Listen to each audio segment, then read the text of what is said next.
ये एक टैलेंटलेस लड़का है यू, जो एक एलीट स्कूल में ट्रांसफर होता है और तीनों जीनियस बहनों के साथ रहने लगता है अपनी माँ की लास्ट विश पूरी करने के लिए।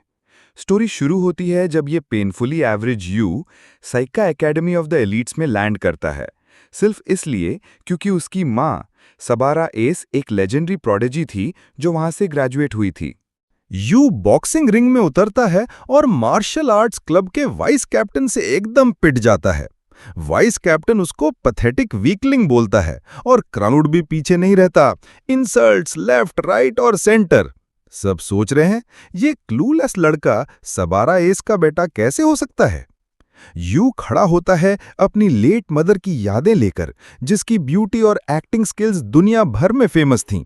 सबारा इतनी गिफ्टेड थीं कि वो एक टॉप इंटरनेशनल यूनिवर्सिटी से टॉप पर ग्रेजुएट हुई थीं। अपोनेंट एक वियर्ड तरीके से यू को मोटिवेट करता है, बोलता है कि स्कूल की 3 रॉयल्स उसके हिडन पावर का इंतजार कर रही हैं। लेकिन यू चिल्लाता है, भाई मुझे स्पोर्ट्स का एस भी नहीं आता, ट्रेनिंग तो दूर की बात। फिर भी सब उस पर अपने एक्सपेक्टेशंस थोपते हैं।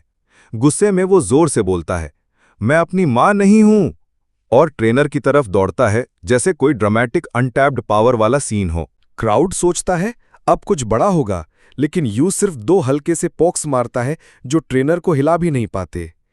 ट्रेनर गुस्सा हो जाता है और यू को जमीन पर पटक देता है। ये साफ कर देता है कि यू एक बड़ा डिसअपॉइंटमेंट है। सबको जो उससे उम्मीदें थी झटका लगता है, लेकिन यू के लिए ये नई बात नहीं। वो तो पैदा होने से ही ये वेट उठा रहा है। फिर यूं मुस्कुरा के ट्रेनर को जब देखता है और एक हाफ कुक्ड लाइन बोलता है, जितना एवरेज कोई होता है उतना ही टैलेंट के पीछे पागल होता है, जैसे कोई होली ग्रेल हो। ट्रेनर एक पल के लिए यू की आंखों में एक अजीब सी चमक देखता है, वो इंटेंसिटी जो सबारा एस जैसी टॉप टियर एक्ट्रेस की थी। वो समझ जाता है कि यू को शायद सबारा के स्किल्स नहीं मिले, लेकिन उसके लुक्स तो पक्का मिले हैं। लेकिन ट्रेनर ये बात झटक देता है जब यू वापस मुड़ता है। तभी उसका साइडकिक दौड़ता हुआ आता है, बोलता है, रॉयल्स इस रुकी को हॉकाई से देख रहे हैं। ये सुनकर ट्रेनर का गुस्सा और बढ़ जाता है और वो डिसाइड करता है कि अब यू में टैलेंट को मार मार के डाल देगा। वो अपना हाथ उठाता है एक फाइनल ब्रूटल मूव के लिए, लेकिन तभी एक ऑरेंज हेड फाइटर नोवेयर से आती है और ट्रेनर को उड़ा देती है। बोलती है, एमेचर्स से लड़ना मार्शल आर्ट्स का अपमान है ये। डोजो में सब उसको कैप्टन बोलते हैं। तभी 2 और लड़कियां ब्लू हेड और ग्रीन हेड कॉन्सर्ट क्रैश करते हुए अंदर आती हैं। पूछती हैं, एक्ट्रेस का बेटा टेस्ट में कैसा था? ब्लू हेड वाली है कज़ुकी, इतनी फेमस कि उसके शो के टिकट्स ब्लिंक में खत्म हो जाते हैं।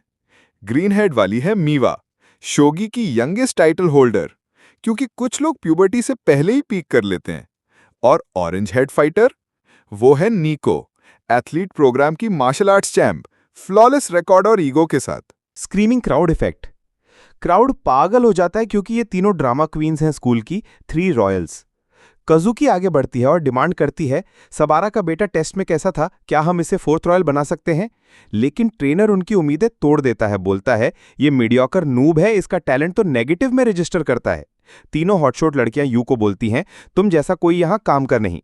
लेकिन यू एक शाइनी पेपर निकाल के बोलता है, मुझे कोई परवाह नहीं, मैंने तो जनरल एजुकेशन प्रोग्राम ज्वाइन करने का फैसला कर लिया है। तीनों रॉयल शॉक में हैं क्योंकि उन्हें पता ही नहीं था कि उनके स्कूल में ऐसा कोई प्रोग्राम भी है। और जब यू अपनी थोड़ी सी इज्जत के साथ वहां से निकलने वाला होता है, उसको डोजो साफ करने के लिए खींच लिया जाता है, क्योंकि लूजर्स अपेरेंटली फ्लोर स्क्रब करते हैं। शाम तक जब कैप्टन निको और उसकी स्क्वाड डोजो में ट्रेनिंग के लिए आती हैं, सब चिल्लाते हैं जैसे भूत देख लिया हो, क्योंकि डोजो एकदम स्पॉटलेस है। ट्रैश ड्वेलर्स ने कभी इतना साफ डोजो नहीं देखा। घर जाते हुए यू चुपके से सोचता है कि उसने कभी भी डिसअपॉइंटमेंट होने से इनकार नहीं किया। बचपन से ही वो अपनी माँ जैसा प्रेज चाहता था, लेकिन जल्दी ही समझ गया कि उसकी माँ एक वॉकिंग प्रोडिजी थी और वो एक एवरेज नोबडी। हर टैलेंट ट्राई करने के बाद वो अपनी माँ से और दूर होता गया। एक ड्रामा था जिसमें उसकी माँ ने हाउसवाइफ का रोल किया था। ये शो उन दोनों को पसंद था, भले ही ये सवारा के कैलिबर के लिए लो प्रोफाइल था।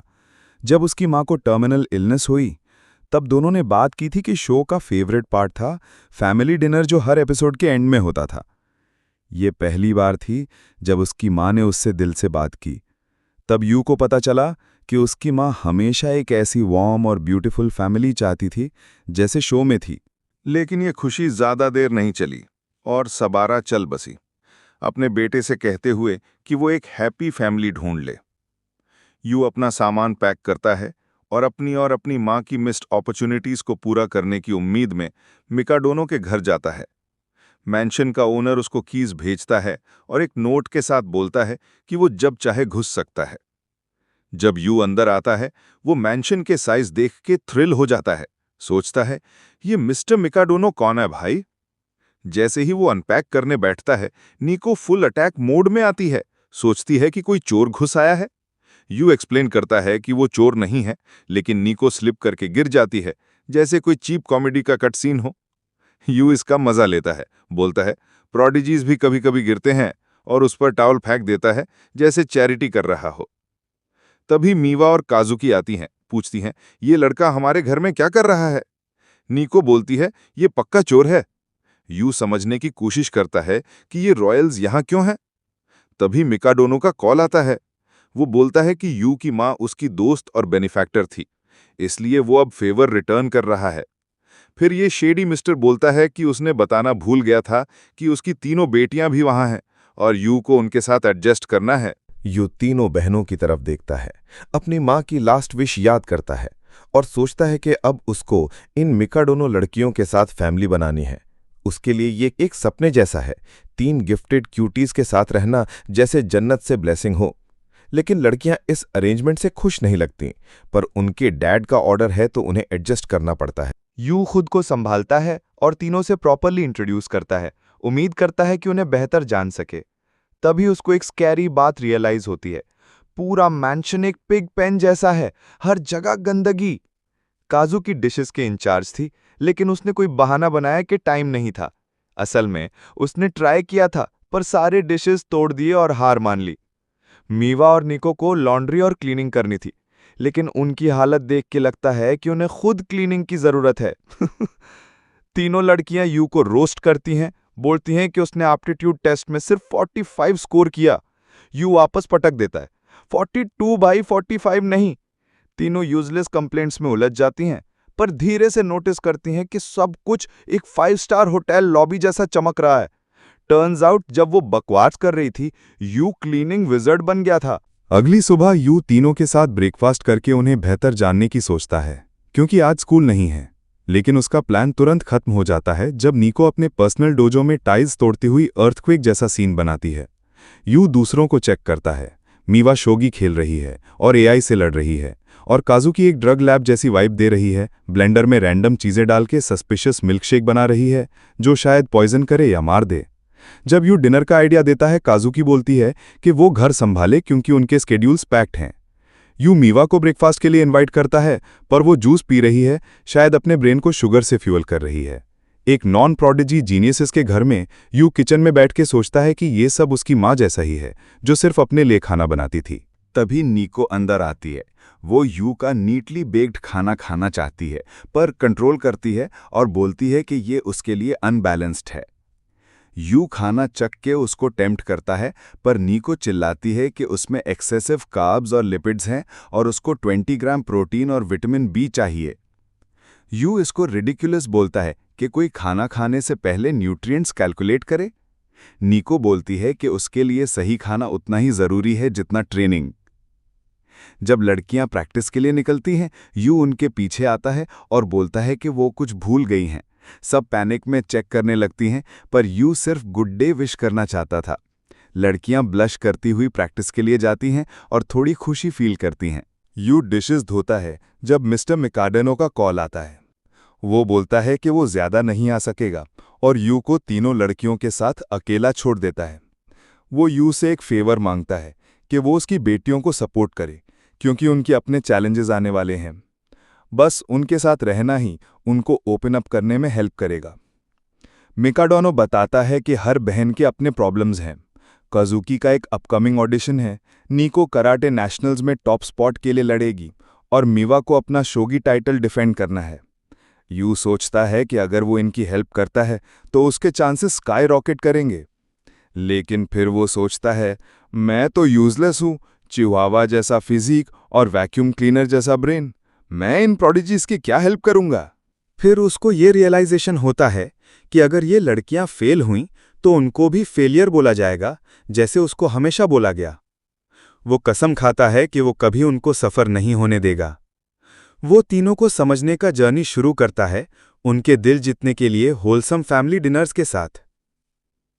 शाम को निको ट्रेनिंग से थकी हुई घर आती है, जब दिल से दिल तक जाता है, क्योंकि वो भूल गई थी कि एक लड़का उनके घर में है।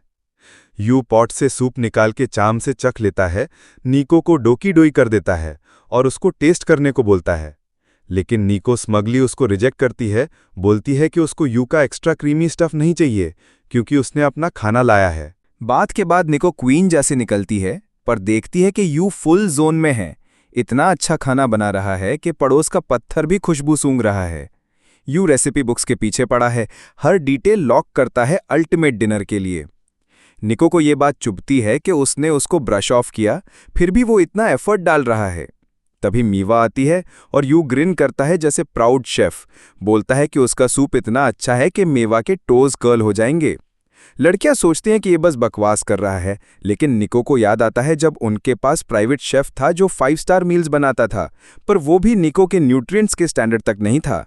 रात को निको अपने रूम में टाको बेल खा रही है जब क्यूरियोसिटी जीत जाती है। वो किचन में चुपके से जाती है, देखती है कि यू नहीं है और टेबल पर एक फाइन फीस्ट रखा है। यू सडनली पीछे से निकल आता है और सरप्राइज न्यूट्रिशन अटैक करता है, बोलता है कि ये मील प्रोटीन, विटामिन्स और मिनरल्स से भरा है और एक सीक्रेट सॉस भी।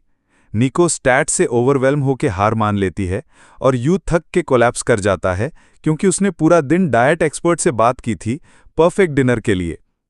निको उसके एफर्ट देख के टमाटर जैसी लाल हो जाती है और खाना ट्राई करती है। फर्स्ट बाइट के बाद वो बोलती है कि शेफ को कॉम्प्लीमेंट्स दो। यू सोचता है कि क्या वो इसको खाने से टेम कर सकता है जैसे माइनक्राफ्ट में कैट्स को। लेकिन उसका गूफी फेस निको को अनकंफर्टेबल कर देता है। मिवाए भी खाना देख के ड्रूल कर रही थी, पर यू उसको मिड स्नीक पकड़ लेता है और न्यूट्रिशन फैक्ट से बम्बार्ड करता है जब तक वो टेबल पे नॉर्मली नहीं बैठ जाती। ये सुन के कि यू ने मिवाए के लिए भी फूड टेलर किया, निको का रिस्पेक्ट यू के लिए स्काई हाई हो जाता है। मिवाए निको के रेयर सॉफ्ट एक्सप्रेशन की तरफ इशारा करती है और बोलती है कि उसको ऐसे देखे हुए एजेस हो गए हैं, और ये भी नोटिस करती है कि निको ने थोड़ा वेट गेन कर लिया है। निको स्नैपबैक करती है कि मिवाए भी कोई मॉडल मटेरियल नहीं है, पर मिवाए हंस देती है क्योंकि उसका गुड स्टफ ऊपर जाता है और बाकी उसके गैलेक्सी ब्रेन को फ्यूल करता है। यू खुश होता है बहनों को बात करते देख। तभी काजुकी अंदर आती है और डिस्गस्टेड हो जाती है उनको एक होलसम फैमिली जैसा टेबल पे खाते देख। यू उसके पास चुपके से जाता है और बोलता है कि उसने ब्राउन राइस विद B12 और सामन मैरिनेड विद एंटीऑक्सीडेंट्स बनाया है उसके स्किन और डिप्रेशन के लिए।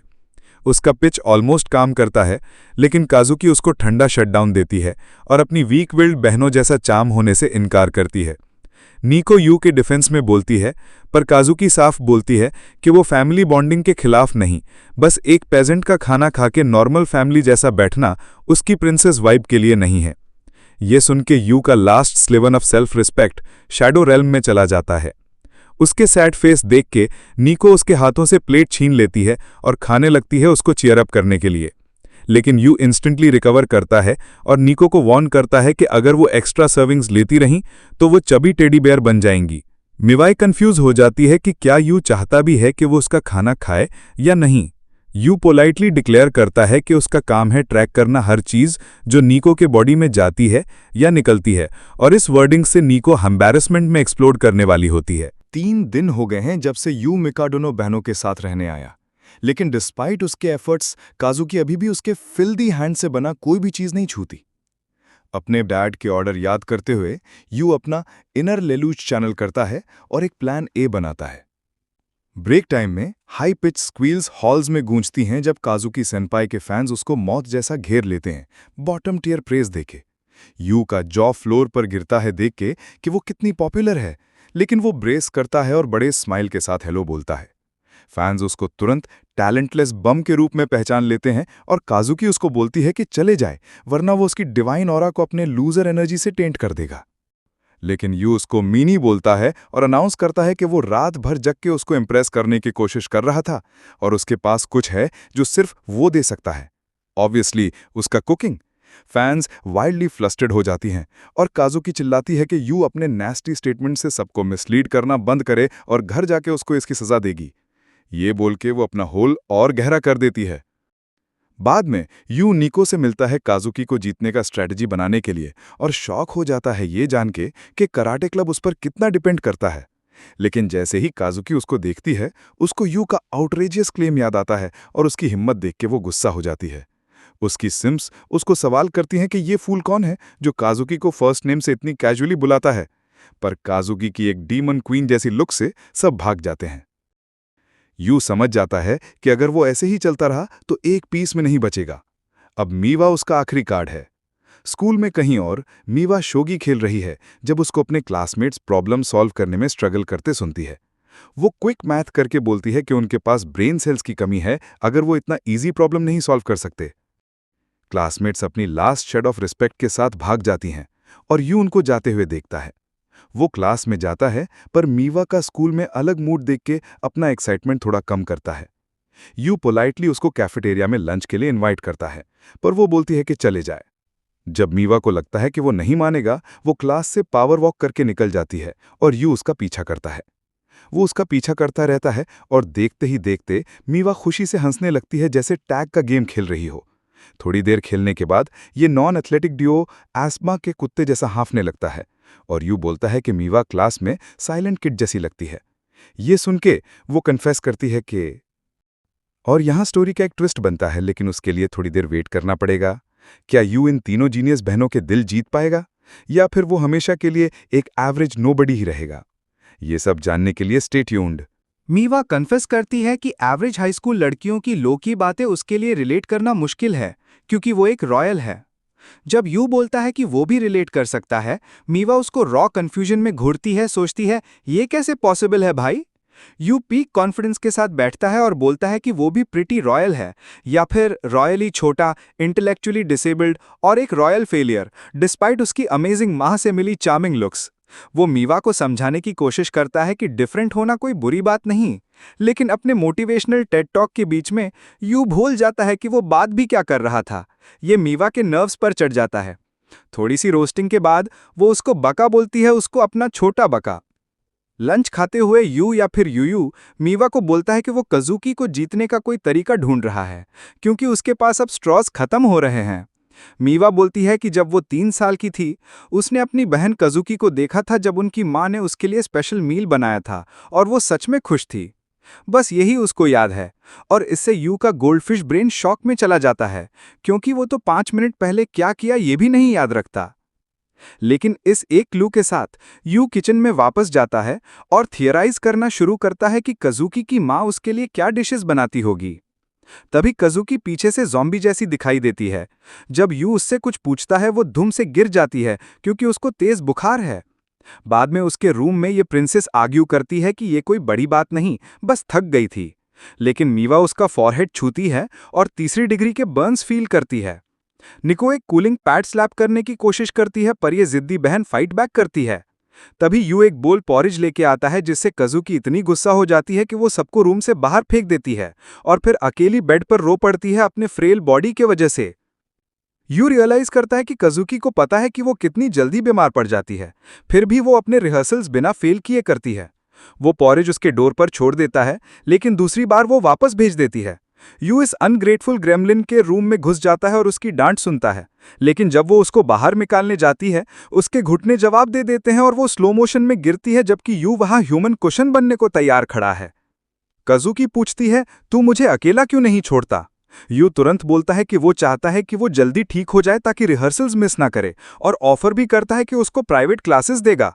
काजुकी को उसके स्किल्स पर सीरियस डाउट है, लेकिन यू ब्रैग करता है कि वो 2 साल का था जब उसने डेब्यू किया था और अपने 4 साल की सीनियरिटी के साथ उस पर सेंपाई डोमिनेंस असर्ट करता है।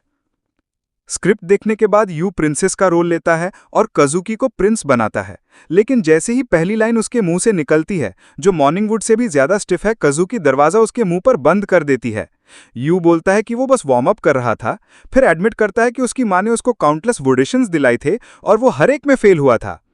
ये सुनकर काजुकी गुस्सा हो जाती है और इस नेपो बेबी को बोलती है कि उसको कभी नहीं समझ में आएगा कि हार्डवर्क क्या होता है। लेकिन अगले दिन यू स्क्रिप्ट दोबारा पढ़ के वापस आता है, फिर भी रिजेक्ट हो जाता है। तीसरे दिन वो 10 बार प्रैक्टिस करके आता है, पर उसका हॉरेंडस एक्टिंग कज़ुकी के कानों से खून निकाल देता है। अगले दिन वो गुस्से में बोलती है कि उसको नैग करना बंद करे तो यू हार मान लेता है। कज़ुकी याद करती है कि उसकी एक्टिंग टीम को उससे फ्लॉलेस परफॉर्मेंस के साथ फिल्म कैरी करने की हाई एक्सपेक्टेशंस हैं। वो बेड से उठने का फैसला करती है, टाइम वेस्ट ना करते हुए। लेकिन जब वो लिविंग रूम में यूयू को प्रैक्टिस करते देखती है, उसको सच में झटका लगता है कि वो अभी भी कितना सक करता है। क्या यू कभी कज़ुकी का दिल जीत पाएगा, या फिर उसकी एक्टिंग इतनी बुरी रहेगी कि वो हमेशा रिजेक्ट होता रहेगा? ये जानने के लिए अगले पार्ट का इंतजार कीजिए। इतने एफर्ट के बाद भी काजुकी स्माइल करती है। अगली सुबह वो यू का एनपीसी टीयर एक्टिंग फिर से सुनती है, लेकिन इस बार वो साथ देने का फैसला करती है। उस जेन्युइन मोमेंट में यूयू ऐसा ब्रिलियंट एक्टिंग देता है कि दोनों शॉक हो जाते हैं। वो आंसू बहा देता है क्योंकि 14 साल के फेलियर्स के बाद वो फाइनली अपनी मम्मी को प्राउड करता है। और काजुकी रिफ्रेश हो जाती है ये देख के कि ये गूफबॉल एक सिंगल लाइन पर इतना खुश है। काजुकी इतनी खुश हो जाती है कि बोलती है कि वो एक पेजेंट जैसे उसको खाना सर्व करने देगी, लेकिन एक शर्त पर। यू पूछता है क्या शर्त है, लेकिन वो इतनी शाय हो जाती है जैसे अपनी इनकॉग्निटो मोड की ब्राउज़र हिस्ट्री दिखाने वाली हो। और फिर सडनली एक लिस्ट बोलती है जिसमें वो चीज़ें हैं जो वो नहीं खाती। यू रियलाइज करता है कि वो एम्बैरेस्ड है ये एडमिट करने में कि वो पिकी ईटर है। अगले दिन मीवा और निक्कू को संकट पड़ता है जब वो काजुकी को यू का खाना कामली और सैटिस्फैक्शन के साथ खाते देखती हैं। लगता है जैसे एंड टाइम्स आ गए हैं। यू उसको कॉम्प्लीमेंट करता है कि उसने सूप अच्छे से खत्म किया जैसे गुड गर्ल, लेकिन काजुकी बोलती है कि वो कुछ भी खा लेगी अगर उसमें कैरेट्स ना हो। तब यू विस्पर करता है कि उसने श्रेडेड कैरेट्स डाले थे पूरे टाइम, और काजुकी को छोड़ देता है कांपते हुए। बैठ के यू फाइनली राहत की सांस लेता है क्योंकि उसने तीनों बहनों को अपने खाने का चस्का लगा दिया। लेकिन अगले दिन उसको एक बड़ा सरप्राइज मिलता है। लड़कियां बोलती हैं कि उनको उसके खाने की जरूरत नहीं क्योंकि वो पूरा दिन अपने बिग डे के लिए प्रैक्टिस में बाहर रहेंगी। यू ऑकवर्डली उनको गुड डे विश करता है, पर फील करता है जैसे एक हाउसवाइफ जिसको अभी डिवोर्स मिल गया हो। ये उसके लिए नई बात नहीं, क्योंकि उसकी माँ भी महीनों तक बाहर रहती थी। इसी वजह से वो दोनों इतने क्लोज नहीं बन पाए जितना वो चाहते थे। एक बार फिर यू को वाइब चेक लगता है कि जीनियसेस जैसे उनके और नो लाइव्स जैसे उसके के बीच का डिस्टेंस बहुत बड़ा है। भले ही उनके डैड ने उसको सपोर्ट करने को कहा, वो कंफ्यूज्ड है कि क्या करे।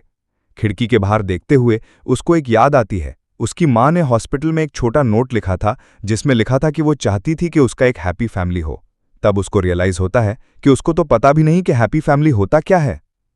सडनली उसको वो शो याद आता है जिसमें उसकी माँ ने एक लविंग मदर का रोल किया था। Zero drama, pure wholesome, family friendly goodness वाला शो। वो एक ही बैठक में 6 वॉल्यूम्स बिंज कर देता है। और वो पार्ट आता है जहां उसकी माँ अपनी जिंदगी का सबसे खुशी वाला रोल खेलती है, उसकी वेडिंग।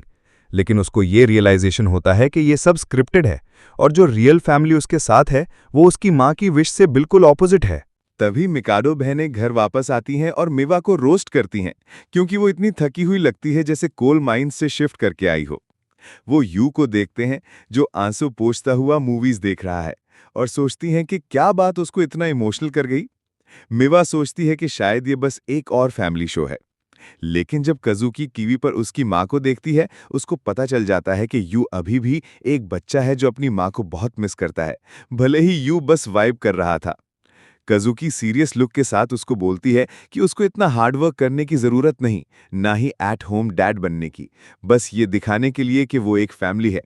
मिवा उसका साथ देती है। निको भी बोलती है कि वो वेलकम है फ्री लोडर बनने के लिए, क्योंकि उन्होंने शुरू से उससे ज़्यादा एक्सपेक्ट भी नहीं किया था। लेकिन ये बात यू को इतना गुस्सा दिलाती है। यू कन्फेस करता है कि वो इतना हार्ड वर्क इसलिए करता है क्योंकि उसने अपनी माँ के साथ बॉन्ड करने की कोशिश नहीं की थी। सोचता था कि वो उससे बहुत अलग है और ये उसकी वजह से रिग्रेट बना। इसलिए वो दिल से दिल तक कनेक्ट करना चाहता है और उनके साथ हैप्पी फैमिली लाइफ एंजॉय करने का चांस मिस नहीं करना चाहता।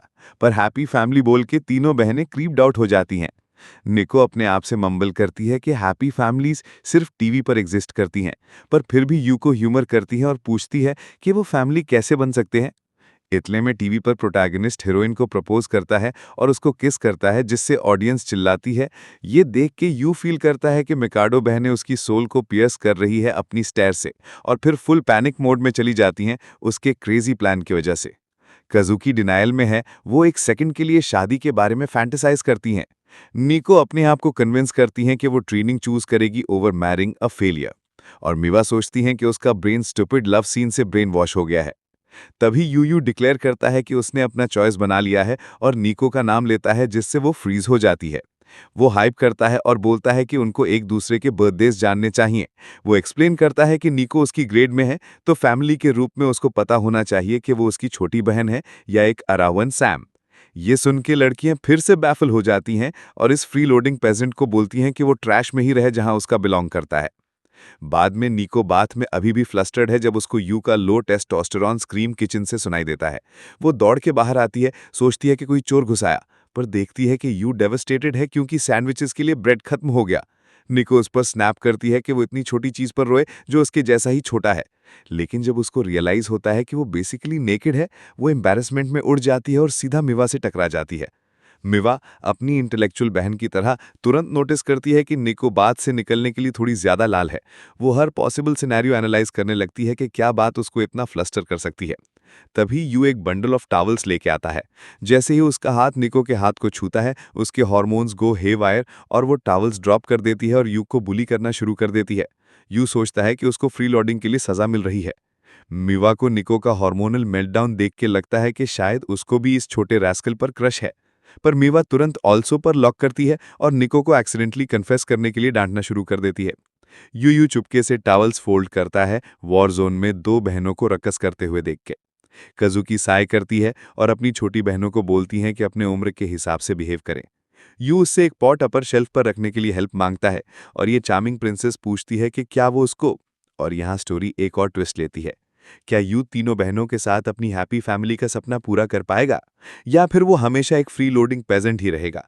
ये जानने के लिए अगले पार्ट का इंतजार कीजिए। जब कजुकी का काम खत्म होता है, यू उसको एक चार्मिंग स्माइल के साथ थैंक यू बोलता है। वो कूल बनने की कोशिश करती है जैसे उसका दिल बिल्कुल नहीं पिघला, लेकिन उसकी बहनें इसको कैच कर लेती हैं और उसको कॉल आउट करती हैं। इससे एक हीटेड तीनों का झगड़ा शुरू हो जाता है कि कौन सबसे बड़ा इडियट इन लव है। आखिर में यूयू तंग आता है और सबको चिल्लाने को बोलता है, बस करो, हम फैमिली हैं। वो ये भी एडमिट करता है कि उसको कुछ समझ नहीं आ रहा कि वो क्यों लड़ रही हैं, जिससे लड़कियां उसको रॉ डिसअपॉइंटमेंट में घूरने लगती हैं। जब वो तीनों चली जाती हैं, यू एक साय करता है और नोटिस करता है कि उन्होंने पूरा लिविंग रूम शैम्बल्स में छोड़ दिया है।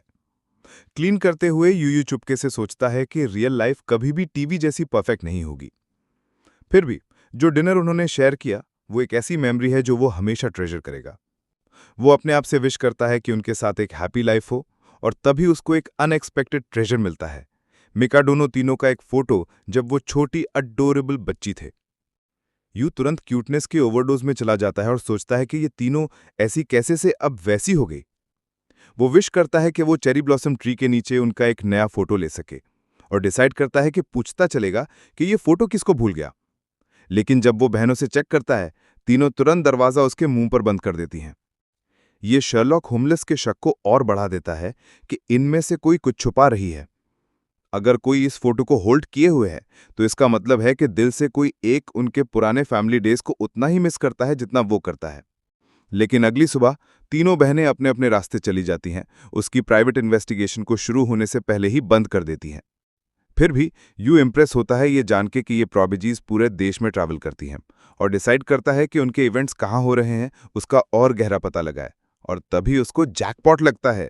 उस रात यू कजुकी के लिए दूध गर्म करता है ताकि उसको अच्छी नींद आए, लेकिन मीवा और निको विजिबली अनॉयड लगती हैं क्योंकि वो होटल बुक करना भूल गई हैं। राइट ऑन क्यू उनका night and shining sarcasm you उनको स्टन कर देता है ये रिवील करके कि उसने ऑलरेडी उनके लिए होटल बुक कर दिया है। वो दो अलग अलग मैप्स देता है और चीकीली बोलता है, हैप्पी स्टे, मैंने 5 स्टार जगह चुनी है। मीमा ज्यादा थ्रिल्ड नहीं है और पाउट करती है कि वो 2 दिन तक ट्रैश खा के खुश नहीं हो सकती, और निको अग्री करती हैं। तभी ये चीकी ग्रेमलिन पूछता है कि क्या वो ये कह रही हैं कि वो एक दिन भी उसके बिना नहीं रह सकती, जिससे उसके गाल गुलाब से ज्यादा लाल हो जाते हैं। स्मग गॉब्लिन बड़ी स्माइल के साथ बोलता है कि वो उनके साथ जाने के लिए खुश है। बाद में शोगी टूर्नामेंट में मीवा अपने ओपोनेंट को सेकंड्स में बॉस की तरह डोमिनेट करती है, सबको अपने रॉ टैलेंट से स्टन कर देती है। बाहर निकलते हुए एक औरत उसको बताती है कि उसका अगला मैच एक 4th ग्रेड मास्टर के खिलाफ होगा, तो शायद ये चैलेंजिंग होगा। लेकिन मीमा बोर होके चलती है और सोचती है कि होटल में एआई के साथ प्रैक्टिस करेगी। तभी उसको चेरी ब्लॉसम्स का एक ब्रेथ टेकिंग व्यू दिखता है। और यहाँ स्टोरी एक और ट्विस्ट लेती है। क्या यू अपनी हैप्पी फैमिली वाली विश पूरी कर पाएगा, या फिर ये चेरी ब्लॉसम मूवमेंट किसी नए राज को खोलेगा? ये जानने के लिए अगले पार्ट का इंतजार कीजिए। चेरी ब्लॉसम्स का व्यू मीवा को पूरा कैप्टिवेट कर देता है। वो अपने चाइल्डहुड के होलसम मेमोरीज याद करती है और होटल की तरफ चल पड़ती है। लेकिन उसका जॉब बेसमेंट पे क्रैश हो जाता है जब वो देखती है कि एक डिस्गाइज्ड काजुकी काउंटर पर चेक इन कर रही है। दोनों बहनें तुरंत एक दूसरे से सवाल जवाब शुरू कर देती हैं। और उसी बीच निको भी अपनी ग्रैंड एंट्री मारती है और पूरा शॉक में अपना बैग गिरा देती है। आखिर में समझ आता है और मीवा फ्लेमहेड निको से पूछती है कि क्या उसका टूर्नामेंट भी इसी टाउन में है। यू फुल स्मग मोड में आता है और कमेंट करता है कि ये कितना गलत है कि तीनों बहनें एक दूसरे के डेस्टिनेशन के बारे में भी नहीं जानती। वो प्राउडली रिवील करता है कि चूंकि वो लोग बात नहीं करती, उसने उनके लिए टाइम बनाया ताकि वो एग्जैक्टली यही करें। बहनें गुस्सा हो जाती हैं जब उनको पता चलता है कि उसने उनको एक ही रूम में बुक किया है, लेकिन यू बस प्रिटेंड करता है जैसे उसने उन पर बड़ा एहसान किया हो by giving them a chance for classic girl talk all night. इसे साइड में रखते वो पूछती हैं कि वो यहाँ क्या कर रहा है, और यू डिक्लेयर करता है कि वो उनका ऑफिशियल फेस्टिवल गाइड है, जबकि सीक्रेटली स्कीम कर रहा है कि चाहे कुछ भी हो वो एक फैमिली फोटो लेगा। लेकिन बहनें उसके डम्ब आइडिया के खिलाफ गैंगअप कर जाती हैं, तो वो उनको कन्विंस करने की कोशिश करता है कि एक फेमस श्राइन है जहां वो लक के लिए प्रे कर सकते हैं। निको उसको शूट डाउन करती है, बोलती है कि वो उसके जैसी फेलियर नहीं जो लक पे डिपेंड करे। लेकिन यू आर्ग्यू करता है कि हॉलीवुड के टॉप प्रोडिजीज भी वहां जाते हैं क्योंकि फेथ एक नया लेवल का कॉन्फिडेंस अनलॉक करता है। प्लस ये उनके डिप्रेसिंग रूटीन से स्टीम ब्लो ऑफ करने का एक जबरदस्त तरीका है। आखिर में वो उनको फ्रेश सी फूड का लालच देके जीत लेता है, क्योंकि ये एक ओशन साइड टाउन है और इससे बहनें, खास करके काजुकी, के पास कोई चॉइस नहीं रहता। काजुकी बोलती है कि ये सब उसके इंस्टा पेज के लिए है और सजेस्ट करती है कि वो कुछ टेस्टफुल ड्रिप के लिए शॉपिंग करे। इसके साथ वो एक किमोनो स्टोर की तरफ बढ़ते हैं जिसे यू ने पहले से चेक किया था, और शॉपकीपर लेडीज तीनों लेजेंड्स को सडनली देख के डैजल हो जाती हैं। वो एक्साइटेड होकर काजुकी के लिए एक मैच्योर स्टाइल का किमोनो चुनती हैं जो उसके ग्रेस से मैच करता है। मीवा एक किटी थीम्ड किमोनो चुनती है जो उसकी प्लेफुल पर्सनैलिटी के साथ जाती है। लेकिन जब यू निको की तरफ मुड़ता है, वो वहां एनॉयड बैठी है, तो वो पूछता है कि क्या उसको किमोनोस पसंद नहीं। वो पॉइंट आउट करता है कि ढेर सारे स्टाइल्स हैं, लेकिन निको ग्रम्बल करती है कि वो वैसे भी उस पर अच्छी नहीं दिखेगी। शॉप लेडी एक शार्प डिजाइन लाती है जो निको के हैंडसम पर्सनैलिटी से मैच करता है। लेकिन निको को फ्लैशबैक आता है जब उसने एक बार गर्ली ड्रेस चाहिए थी और उनके डैड ने उसको कभी फेमिनिन चीज खरीदने नहीं दी। वो शॉप लेडी पर स्नैप करती है। तभी यू एक किमोनो लेके आता है जो पीक फेमिनिनिटी रेडिएट करता है और बोलता है कि उसे लगता है ये उसके लिए परफेक्ट है क्योंकि वो सबसे क्यूट लड़की है जिसे वो जानता है।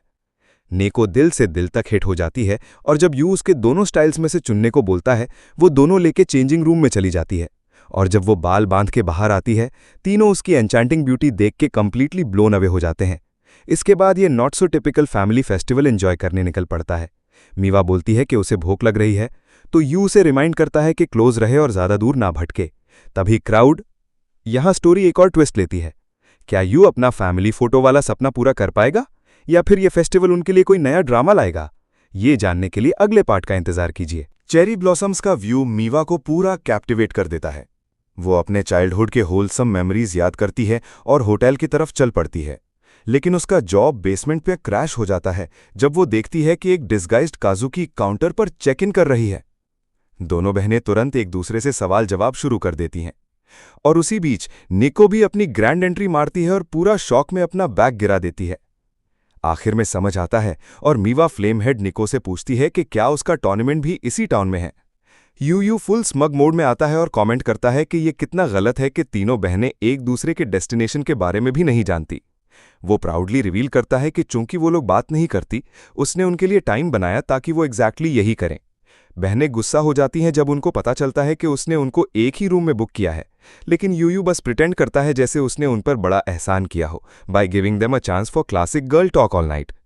इसे साइड में रखते वो पूछती हैं कि वो यहाँ क्या कर रहा है, और यू डिक्लेयर करता है कि वो उनका ऑफिशियल फेस्टिवल गाइड है, जबकि सीक्रेटली स्कीम कर रहा है कि चाहे कुछ भी हो वो एक फैमिली फोटो लेगा। लेकिन बहनें उसके डम्ब आइडिया के खिलाफ गैंगअप कर जाती हैं, तो वो उनको कन्विंस करने की कोशिश करता है कि एक फेमस श्राइन है जहां वो लक के लिए प्रे कर सकते हैं। निको उसको शूट डाउन करती है, बोलती है कि वो उसके जैसी फेलियर नहीं जो लक पे डिपेंड करे। लेकिन यू आर्ग्यू करता है कि हॉलीवुड के टॉप प्रोडिजीज भी वहां जाते हैं क्योंकि फेथ एक नया लेवल का कॉन्फिडेंस अनलॉक करता है। प्लस ये उनके डिप्रेसिंग रूटीन से स्टीम ब्लो ऑफ करने का एक जबरदस्त तरीका है। आखिर में वो उनको फ्रेश सी फूड का लालच देके जीत लेता है, क्योंकि ये एक ओशन साइड टाउन है और इससे बहनें, खास करके काजुकी, के पास कोई चॉइस नहीं रहता। काजुकी बोलती है कि ये सब उसके इंस्टा पेज के लिए है और सजेस्ट करती है कि वो कुछ टेस्टफुल ड्रिप के लिए शॉपिंग करे। इसके साथ वो एक किमोनो स्टोर की तरफ बढ़ते हैं जिसे यू ने पहले से चेक किया था, और शॉपकीपर लेडीज तीनों लेजेंड्स को सडनली देख के डैजल हो जाती हैं। वो एक्साइटेड होकर काजुकी के लिए एक मैच्योर स्टाइल का किमोनो चुनती हैं जो उसके ग्रेस से मैच करता है। मीवा एक किटी थीम्ड किमोनो चुनती है जो उसकी प्लेफुल पर्सनैलिटी के साथ जाती है। लेकिन जब यू निको की तरफ मुड़ता है, वो वहां एनॉयड बैठी है, तो वो पूछता है कि क्या उसको किमोनोस पसंद नहीं। वो पॉइंट आउट करता है कि ढेर सारे स्टाइल्स हैं, लेकिन निको ग्रम्बल करती है कि वो वैसे भी उस पर अच्छी नहीं दिखेगी। शॉप लेडी एक शार्प डिजाइन लाती है जो निको के हैंडसम पर्सनालिटी से मैच करता है, लेकिन निको को फ्लैशबैक आता है जब उसने एक बार गर्ली ड्रेस चाही थी और उनके डैड ने उसको कभी फेमिनिन चीज खरीदने नहीं दी। वो शॉप लेडी पर स्नैप करती है। तभी यू एक किमोनो लेके आता है जो पीक फेमिनिनिटी रेडिएट करता है और बोलता है कि उसे लगता है ये उसके लिए परफेक्ट है क्योंकि वो सबसे क्यूट लड़की है जिसे वो जानता है। नेको दिल से दिल तक हिट हो जाती है और जब यू उसके दोनों स्टाइल्स में से चुनने को बोलता है, वो दोनों लेके चेंजिंग रूम में चली जाती है। और जब वो बाल बांध के बाहर आती है, तीनों उसकी एन्चेंटिंग ब्यूटी देख के कंप्लीटली ब्लोन अवे हो जाते हैं। इसके बाद ये not so typical family festival enjoy करने निकल पड़ता है। मीवा बोलती है कि उसे भूख लग रही है, तो यू उसे रिमाइंड करता है कि क्लोज रहे और ज्यादा दूर ना भटके। तभी क्राउड। यहां स्टोरी एक और ट्विस्ट लेती है। क्या यू अपना फैमिली फोटो वाला सपना पूरा कर पाएगा या फिर ये फेस्टिवल उनके लिए कोई नया ड्रामा लाएगा? ये जानने के लिए अगले पार्ट का इंतजार कीजिए। क्राउड कजुकी को रिकॉग्नाइज कर लेता है और एकदम से लोगों का झुंड उसकी तरफ ऑटोग्राफ के लिए पागल कुत्तों की तरह दौड़ता है। यू ने उम्मीद की थी कि ये आउटिंग से बहनें एक दूसरे के क्लोज आएंगी, लेकिन जिस तरह से चीजें अनफोल्ड हो रही हैं, कजुकी वर्क मोड में स्विच कर चुकी है। अपनी बहनों को खाना एंजॉय करते देख कजुकी को एक सेकंड के लिए नॉस्टैल्जिया का टिंज फील होता है, लेकिन वो उसको झटक देती है। इसी वक्त पास में एक लड़की, जिसको कजुकी में कोई इंटरेस्ट नहीं, अपनी फ्रेंड से बोलती है कि जल्दी करे और उसके साथ चले। लेकिन जैसे ही वो मुड़ती है, उसकी सैंडल टूट जाती है और वो आगे गिरने लगती है। जमीन पर गिरने से पहले कजुकी उसको पकड़ लेती है और उन लोगों को भी इम्प्रेस कर देती है जो उसके फैंस नहीं थे। लड़की को प्रिंसेस लिफ्ट में उठा के वो उसको बैठने की जगह ढूंढ के मदद करती है। इस बीच यू को इतने क्योटिक क्राउड में कजुकी का ट्रैक रखने में बड़ी मुश्किल हो रही है। कजुकी लड़की को सेफ जगह तक छोड़ के वापस भटकने लगती है, एक फैन गर्ल्स का ट्रेल उसके पीछे। अचानक कोई उसको बुशेस में धकेल देता है और वो तुरंत शक करती है कि ये कोई किडनैपर है, पर पता चलता है कि ये सो कॉल्ड किडनैपर और कोई नहीं बल्कि हमारा यू है। ब्लू हेड कजुकी गुस्सा से पफ अप हो जाती है, एक्सप्लेनेशन मांगती है कि ये सब क्या था, लेकिन उसके रैंट शुरू करने से पहले यू कामली उसको चुप कराता है और बोलता है कि बस वो खाना खा ले जो वो लाया है, ताकि वो फेस्टिवल एंजॉय कर सके। वो आर्ग्यू करती है और सल्किंग कैट की तरह मुंह फेर लेती है, बोलती है कि यू उसको हमेशा खाने से ब्राइब नहीं कर सकता। लेकिन हमारा लड़का पीछे नहीं हटता और पॉइंट आउट करता है कि उसने देखा कि उसका पैर चोटिल हो गया है। वो चेक करता है और पता चलता है कि इंजरी काफी बुरी है। केयरफुली उसके पैर को बैंडेज करते हुए वो कुछ वाइज वर्ड्स बोलता है कि उसको किसी के एक्सपेक्टेशंस में फिट होने की जरूरत नहीं, बस वो जो चाहे वैसी बन जाए। रेड हेड यू उसके पैर को काम नो नॉनसेंस टच से बैंडेज करता है, जबकि कजुकी चिपके से मिडिल स्कूलर जैसा ब्लश करती है। इस दौरान निको और मीवा अपने दिन को एंजॉय करने की पूरी कोशिश कर रही हैं, लेकिन पता चलता है कि ऑरेंज हेड निको फेस्टिवल गेम्स में हिलेरियसली होपलेस है। उसका चेहरा बॉइल्ड टमाटर से ज्यादा लाल हो जाता है जब वो एक भी सैमन नहीं पकड़ पाती, ऐसे फ्लेल करती है जैसे आंखें बंद करके मछली पकड़ रही हो। तभी दोनों फ्रीज हो जाती हैं जब वो अपनी बड़ी बहन कजुकी को उनके साथ ज्वाइन करते देखती हैं, और उसके बगल में यू है जिसको समहाउ कन्विंस किया कि वो एक सस मास्क पहने ताकि इनकॉग्निटो रह सके। यू एक मैच सजेस्ट करता है, खुद कजुकी के साथ टीम बनाता है, जबकि दूसरी तरफ निको और मीवा स्टक हो जाती हैं।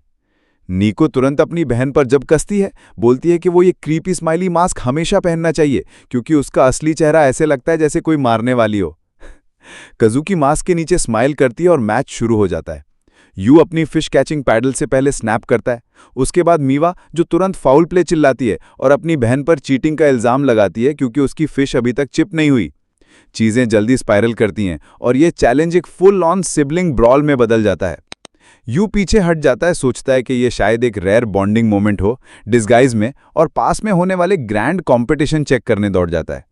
अपैरेंटली टास्क है लोटस शेप्ड प्लेटफॉर्म्स पर हॉप करके टोरी गेट तक पहुंचाना, जो सच में सुपर ह्यूमंस के लिए रिग्ड गेम लगता है। विनर को सिर्फ एक रिडिकुलस अमाउंट ऑफ लक नहीं मिलता, बल्कि श्राइन के गोल्डन गार्डियन के साथ एक ऑकवर्ड सेल्फी भी मिलती है। होस्ट्स भी डेड सीरियस हैं और क्लेम करते हैं कि ये सेल्फी फोन वॉलपेपर बनाने से लक बूस्ट होता है और एक वियर्ड गारंटी भी देते हैं। क्राउड काजुकी को रिकॉग्नाइज कर लेता है और एकदम से लोगों का झुंड उसकी तरफ ऑटोग्राफ के लिए पागल कुत्तों की तरह दौड़ता है। यू ने उम्मीद की थी कि ये आउटिंग से बहनें एक दूसरे के क्लोज आएंगी, लेकिन जिस तरह से चीजें अनफोल्ड हो रही हैं, काजुकी वर्क मोड में स्विच कर चुकी है। अपनी बहनों को खाना एंजॉय करते देख काजुकी को एक सेकंड के लिए नॉस्टैल्जिया का टिंज फील होता है, लेकिन वो उसको झटक देती है। इसी वक्त पास में एक लड़की जिसको काजुकी में कोई इंटरेस्ट नहीं, अपने फ्रेंड से बोलती है कि जल्दी करे और उसके साथ चले। लेकिन जैसे ही वो मुड़ती है, उसकी सैंडल टूट जाती है और वो आगे गिरने लगती है। जमीन पर गिरने से पहले काजुकी उसको पकड़ लेती है और उन लोगों को भी इंप्रेस कर देती है जो उसके फैंस नहीं थे। लड़की को प्रिंसेस लिफ्ट में उठा के वो उसको बैठने की जगह ढूंढ के मदद करती है। इस बीच यू को इतने क्योटिक क्राउड में काजुकी का ट्रैक रखने में बड़ी मुश्किल हो रही है। काजुकी लड़की को सेफ जगह तक छोड़ के वापस भटकने लगती है, एक फैन गर्ल्स का ट्रेल उसके पीछे। अचानक कोई उसको बुशेस में ढकेल देता है और वो तुरंत शक करती है कि ये कोई किडनैपर है, पर पता चलता है कि ये सो कॉल्ड किडनैपर और कोई नहीं बल्कि हमारा यू है। ब्लू हेड काजुकी गुस्सा से पफअप हो जाती है, एक्सप्लेनेशन मांगती है कि ये सब क्या था, लेकिन उसके रेंट शुरू करने से पहले यू कामली उसको चुप कराता है और बोलता है कि बस वो खाना खा ले जो वो लाया है ताकि वो फेस्टिवल एंजॉय कर सके। वो आर्ग्यू करती है और सल्किंग कैट की तरह मुंह फेर लेती है, बोलती है कि यू उसको हमेशा खाने से ब्राइब नहीं कर सकता। लेकिन हमारा लड़का पीछे नहीं हटता और पॉइंट आउट करता है कि उसने देखा कि उसका पैर चोटिल हो गया है। वो चेक करता है और पता चलता है कि इंजरी काफी बुरी है। केयरफुली उसके पैर को बैंडेज करते हुए वो कुछ वाइज वर्ड्स बोलता है कि उसको किसी के एक्सपेक्टेशंस में फिट होने की जरूरत नहीं, बस वो जो चाहे वैसी बन जाए। रेड हेड यू उसके पैर को काम नो नॉनसेंस कच से बैंडेज करता है, जबकि काजुकी चुपके से मिडिल स्कूलर जैसा ब्लश करती है। इस दौरान निको और मीवा अपने दिन को एंजॉय करने की पूरी कोशिश कर रही हैं, लेकिन पता चलता है कि ऑरेंज हेड निको फेस्टिवल गेम्स में हिलारियसली होपलेस है।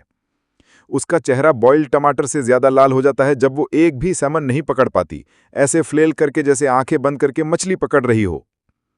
तभी दोनों फ्रीज हो जाती हैं जब वो अपनी बड़ी बहन काजुकी को उनके साथ ज्वाइन करते देखती हैं, और उसके बगल में यूं है, जिसको समहाउ कन्विंस किया कि वो एक सुस मास्क पहने ताकि इनकॉग्निटो रह सके। यू एक मैच सजेस्ट करता है, खुद काजुकी के साथ टीम बनाता है, जबकि दूसरी तरफ निको और मीवा स्टक हो जाती हैं। निको तुरंत अपनी बहन पर जब कसती है, बोलती है कि वो ये क्रीपी स्माइली मास्क हमेशा पहनना चाहिए क्योंकि उसका असली चेहरा ऐसे लगता है जैसे कोई मारने वाली हो। काजुकी मास्क के नीचे स्माइल करती है और मैच शुरू हो जाता है। यू अपने फिश कैचिंग पैडल से पहले स्नैप करता है, उसके बाद मीवा जो तुरंत फाउल प्ले चिल्लाती है और अपनी बहन पर चीटिंग का इल्जाम लगाती है क्योंकि उसकी फिश अभी भी चिप नहीं हुई। चीजें जल्दी स्पाइरल करती हैं और ये चैलेंज एक फुल ऑन सिबलिंग ब्रॉल में बदल जाता है। यू पीछे हट जाता है, सोचता है कि ये शायद एक रेयर बॉन्डिंग मोमेंट हो डिस्गाइज में, और पास में होने वाले ग्रैंड कंपटीशन चेक करने दौड़ जाता है। अपेरेंटली टास्क है लोटस शेप प्लेटफॉर्म्स पर हॉप करके टोरी गेट तक पहुंचना, जो सच में सुपर ह्यूमंस के लिए रिग्ड गेम लगता है। विनर को सिर्फ रिडिकुलस अमाउंट ऑफ लक नहीं मिलता, बल्कि एक श्राइन के गोल्डन गार्डियन के साथ एक ऑकवर्ड सेल्फी भी मिलती है। होस्ट्स भी डेड सीरियस हैं, क्लेम करते हैं कि ये सेल्फी फोन वॉलपेपर बनाने से लक बूस्ट होता है और एक वियर्ड गारंटी भी देते हैं। क्राउड काजुकी को रिकॉग्नाइज कर लेता है और एकदम से लोगों का झुंड उसकी तरफ ऑटोग्राफ के लिए पागल कुत्तों की तरह दौड़ता है। यू ने उम्मीद की थी कि आउटिंग से बहनें एक दूसरे के क्लोज आएंगी, लेकिन जिस तरह से चीजें अनफोल्ड हो रही हैं, काजुकी वर्क मोड में स्विच कर चुकी है। अपनी बहनों को खाना एंजॉय करते देख काजुकी को एक सेकंड के लिए नॉस्टैल्जिया का टिंज फील होता है, लेकिन वो उसको झटक देती है। इसी वक्त पास में एक लड़की जिसको काजुकी में कोई इंटरेस्ट नहीं, अपनी फ्रेंड से बोलती है कि जल्दी करे और उसके साथ चले, लेकिन जैसे ही वो मुड़ती है, उसकी सैंडल टूट जाती है और वो आगे गिरने लगती है। जमीन पर गिरने से पहले काजुकी उसको पकड़ लेती है और उन लोगों को भी इंप्रेस कर देती है जो उसके फैंस नहीं थे। लड़की को प्रिंसेस लिफ्ट में उठा के वो उसको बैठने की जगह ढूंढ के मदद करती है। इस बीच यू को इतने क्योटिक क्राउड में काजुकी का ट्रैक रखने में बड़ी मुश्किल हो रही है। काजुकी लड़की को सेफ जगह तक छोड़ के वापस भटकने लगती है, एक फैनगर्ल्स का ट्रेल उसके पीछे। अचानक कोई उसको बुशेस में धकेल देता है और वो तुरंत शक करती है कि ये कोई किडनैपर है, पर पता चलता है कि ये सो कॉल्ड किडनैपर और कोई नहीं बल्कि हमारा यू है। ब्लू हेड काजुकी गुस्सा से पफअप हो जाती है, एक्सप्लेनेशन मांगती है कि ये सब क्या था, लेकिन उसके रैंट शुरू करने से पहले यू कामली उसको चुप कराता है और बोलता है कि बस वो खाना खा ले जो वो लाया है ताकि वो फेस्टिवल एंजॉय कर सके। वो आर्ग्यू करती है और सल्किंग कैट की तरह मुंह फेर लेती है, बोलती है कि यू उसको हमेशा खाने से ब्राइब नहीं कर सकता। लेकिन हमारा लड़का पीछे नहीं हटता और पॉइंट आउट करता है कि उसने देखा कि उसका पैर चोटिल हो गया है। वो चेक करता है और पता चलता है कि इंजरी काफी बुरी है। केयरफुली उसके पैर को बैंडेज करते हुए वो कुछ वाइज वर्ड्स बोलता है कि उसको किसी के एक्सपेक्टेशंस में फिट होने की जरूरत नहीं, बस वो जो चाहे वैसी बन जाए। रेडहेड यूज के पैर को काम नो नॉनसेंस टच से बैंडेज करता है, जबकि कज़ूकी चुपके से मिडिल स्कूलर जैसा ब्लश करती है। इस दौरान निको और मीवा अपने दिन को एंजॉय करने की पूरी कोशिश कर रही हैं, लेकिन पता चलता है कि ऑरेंज हेड निको फेस्टिवल गेम्स में हिलेरियसली होपलेस है। उसका चेहरा बॉइल्ड टमाटर से ज्यादा लाल हो जाता है जब वो एक भी सैमन नहीं पकड़ पाती, ऐसे फ्लेल करके जैसे आंखें बंद करके मछली पकड़ रही हो। तभी दोनों फ्रीज हो जाती हैं जब वो अपनी बड़ी बहन कज़ूकी को उनके साथ ज्वाइन करते देखती हैं और उसके बगल में यू है, जिसको समहाउ कन्विंस किया कि वो एक सूस मास्क पहने ताकि इनकॉग्निटो रह सके। यू एक मैच सजेस्ट करता है, खुद कज़ूकी के साथ टीम बना लेता है, जबकि दूसरी तरफ निको और मीवा स्टक हो जाती हैं। निको तुरंत अपनी बहन पर जब कसती है, बोलती है कि वो ये क्रीपी स्माइली मास्क हमेशा पहनना चाहिए क्योंकि उसका असली चेहरा ऐसे लगता है जैसे कोई मारने वाली हो। कज़ूकी मास्क के नीचे स्माइल करती है और मैच शुरू हो जाता है। यू अपनी फिश कैचिंग पैडल से पहले स्नैप करता है। उसके बाद मीवा, जो तुरंत फाउल प्ले चिल्लाती है और अपनी बहन पर इल्जाम लगाती है क्योंकि उसकी फिश अभी तक चिप नहीं हुई है। चीजें जल्दी स्पाइरल कर जाती हैं और ये चैलेंज एक फुल ऑन सिबलिंग ब्रॉल में बदल जाता है। यू पीछे हट जाता है, सोचता है कि शायद ये एक रेयर बॉन्डिंग मूवमेंट हो डिस्गाइज में, और पास में होने वाले ग्रैंड कॉम्पिटिशन चेक करने दौड़ जाता है। अपेरेंटली टास्क है लोटस शेप प्लेटफॉर्म्स पर हॉप करके टोरी गेट तक पहुंचाना, जो सच में सुपर ह्यूमंस के लिए रिग्ड गेम लगता है। विनर को सिर्फ रिडिकुलस अमाउंट ऑफ लक नहीं मिलता, बल्कि एक ऑकवर्ड सेल्फी भी मिलती है श्राइन के गोल्डन गार्डियन के साथ। और होस्ट्स भी डेड सीरियस हैं, क्लेम करते हैं कि ये सेल्फी फोन वॉलपेपर बनाने से लक बूस्ट होता है और एक वियर्ड गारंटी भी देते हैं। अब इधर से मैं एक्सप्लेन करूंगी। क्राउड कज़ूकी को रिकॉग्नाइज कर लेता है और एकदम से लोगों का झुंड उसकी तरफ ऑटोग्राफ के लिए पागल कुत्तों की तरह दौड़ता है। यूं ने उम्मीद की थी कि ये आउटिंग से बहनें एक दूसरे के क्लोज आएंगी, लेकिन जिस तरह से चीजें अनफोल्ड हो रही हैं, कज़ूकी वर्क मोड में स्विच कर चुकी है। अपनी बहनों को खाना एंजॉय करते देख कज़ूकी को एक सेकंड के लिए नॉस्टैल्जिया का टिंज फील होता है, लेकिन वो उसको झटक देती है। इसी वक्त पास में एक लड़की, जिसको कज़ूकी में कोई इंटरेस्ट नहीं, अपनी फ्रेंड से बोलती है कि जल्दी करे और उसके साथ चले। जमीन पर गिरने से पहले कज़ूकी उसको पकड़ लेती है और उन लोगों को भी इम्प्रेस कर देती है जो उसके फैंस नहीं थे। लकी को प्रिंसेस लिफ्ट में उठा के वो उसको बैठने की जगह ढूंढ के मदद करती है, लेकिन जैसे ही वो मुड़ती है उसकी सैंडल टूट जाती है और वो आगे गिरने लगती है। कज़ूकी लड़की को सेफ जगह तक छोड़ के वापस भटकने लगती है, एक फैन गर्ल्स का ट्रेल उसके पीछे। अचानक कोई उसको बुशेस में धकेल देता है और वो तुरंत शक करती है कि ये कोई किडनैपर है। इस बीच यू को इतने कियोटिक क्राउड में कज़ूकी का ट्रैक रखने में बड़ी मुश्किल हो रही है। ब्लू हेड कज़ूकी गुस्सा से पफ अप हो जाती है, एक्सप्लेनेशन मांगती है कि ये सब क्या था, लेकिन उसके रैंट शुरू करने से पहले यू उसको कामली चुप कराता है और बोलता है कि बस वो खाना खा ले जो वो लाया है ताकि वो फेस्टिवल एंजॉय कर सके। वो आर्ग्यू करती है और सल्किंग कैट की तरह मुंह फेर लेती है, बोलती है कि यू उसको हमेशा खाने से ब्राइब नहीं कर सकता। लेकिन हमारा लड़का पीछे नहीं हटता और पॉइंट आउट करता है कि उसने देखा कि उसका पैर चोटिल हो गया है। वो चेक करता है और पता चलता है कि इंजरी काफी बुरी है। केयरफुली उसके पैर को बैंडेज करते हुए वो कुछ वाइज वर्ड्स बोलता है कि उसको किसी के एक्सपेक्टेशंस में फिट होने की जरूरत नहीं, बस वो जो चाहे वैसी बन जाए। रेडहेड यू उसके पैर को काम नो नॉनसेंस टच से बैंडेज करता है, जबकि कज़ूकी चुपके से मिडिल स्कूलर जैसा ब्लश करती है। पर पता चलता है कि ये सो कॉल्ड किडनैपर और कोई नहीं बल्कि हमारा यू है। इस दौरान निको और मीवा अपने दिन को एंजॉय करने की पूरी कोशिश कर रही हैं, लेकिन पता चलता है कि ऑरेंज हेड निको फेस्टिवल गेम्स में हिलेरियसली होपलेस है। उसका चेहरा बॉइल्ड टमाटर से ज्यादा लाल हो जाता है जब वो एक भी सैमन नहीं पकड़ पाती, ऐसे फ्लेल करती है जैसे आंखें बंद करके मछली पकड़ रही हो। तभी दोनों फ्रीज हो जाती हैं जब वो अपनी बड़ी बहन कज़ूकी को उनके साथ ज्वाइन करते देखती हैं, और उसके बगल में यू है, जिसको समहाउ कन्विंस किया गया है कि वो एक सस मास्क पहने ताकि इनकॉग्निटो रह सके। यू एक मैच सजेस्ट करता है, खुद कज़ूकी के साथ टीम बनाता है, जबकि दूसरी तरफ निको और मीवा स्टक हो जाती हैं। निको तुरंत अपनी बहन पर जब कसती है, बोलती है कि वो एक क्रीपी स्माइली मास्क हमेशा पहनना चाहिए क्योंकि उसका असली चेहरा ऐसे लगता है जैसे कोई मारने वाली हो। कज़ूकी मास्क के नीचे स्माइल करती है और मैच शुरू हो जाता है। यू बहनों का पुराना फेस्टिवल फोटो स्क्रॉल करता है और रियलाइज करता है कि ये वही कंपटीशन है जहां उन्होंने जीता था और वो स्टैच्यू शॉट इंस्पायर्ड था। वो डिसाइड करता है कि उस सीन को रिक्रिएट करे, उम्मीद करता है कि शायद वो इम्पॉसिबल पुल ऑफ कर सके और फिनिश लाइन तक पहुंच जाए। यू बहनों का पुराना फेस्टिवल फोटो स्क्रॉल करता है और रियलाइज करता है कि ये वही कंपटीशन है जहां उन्होंने जीता था और वो स्टैच्यू शॉट इंस्पायर्ड था। वो डिसाइड करता है कि उस सीन को रिक्रिएट करे, उम्मीद करता है कि शायद वो इम्पॉसिबल पुल ऑफ कर सके और फिनिश लाइन तक पहुंच जाए। लेकिन उसके माइंड बनाने से पहले ही क्राउड वाइल्ड हो जाती है। लोग उस कर्स्ड स्टैच्यू सेल्फी के लिए दौड़ रहे हैं। एक के बाद एक वो मिजरेबली फेल हो रहे हैं क्योंकि कुछ लोटस प्लेटफॉर्म स्टेप करते ही डिप और सिंक हो जाते हैं। पता चलता है कि लकी पाथ ऑफ लीव्स ढूंढना पड़ता है ताकि गेट तक बिना भीग के पहुंच सके, जो इसको लाइव एक्शन फॉल गाइज जैसा फील देता है। लोग लीप करते हैं और गिरते हैं जिससे अगले बैच के लिए पाथ थोड़ा क्लियर होता है, लेकिन होस्ट्स बस ईविल गेम शो विलन्स जैसा ग्रिन करते हैं। उनके मुताबिक ये चैलेंज इतना रिडिक्युलसली हार्ड है कि पिछले 10 साल में कोई क्लियर नहीं कर पाया और आखिरी जीतने वाले कोई और नहीं बल्कि ये तीनों प्रोडिजी बहनें थीं। अब यू की बारी आती है और वो ऑलमोस्ट तुरंत पानी में डूब जाता है, जैसे यूनिवर्स ने उसके खिलाफ साजिश की हो। भले ही रूल्स अलाउ करते हैं कि लोग दोबारा ट्राई कर सकते हैं, ज़्यादातर लोग समझ जाते हैं कि ये ग्लोरीफाइड गोल्डन टॉय के लिए फ़ोटो खींचने के लिए टाइम वेस्ट करना वर्थ नहीं। लेकिन यू जिद्दी बनता है और बार बार पानी में कूदता रहता है।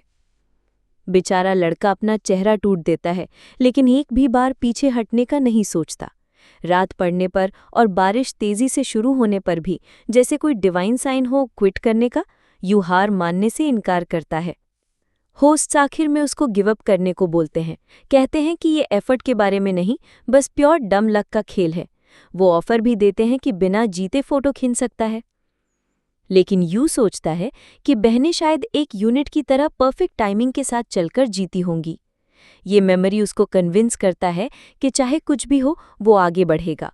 वो बार बार शेकी प्लेटफॉर्म्स पर कूदता है और इस बार समहाउ गेट तक पहुंच जाता है। होस्ट्स ताली बजाते हैं और उसको सेल्फी के लिए इनवाइट करते हैं, लेकिन रेड हेड यू बोल्ट करता है, चिल्लाता है कि उसको पहले कुछ लोगों को लाना है। जब वो मिकिडोनो बहनों को ढूंढने दौड़ता है, एक अनाउंसमेंट होती है कि फेस्टिवल हेवी रेन की वजह से जल्दी खत्म हो रहा है। ये रियलाइज करते ही कि वो लेट हो गया, वो फ्लोर पर फ्लैट गिर जाता है, फीलिंग यूजलेस।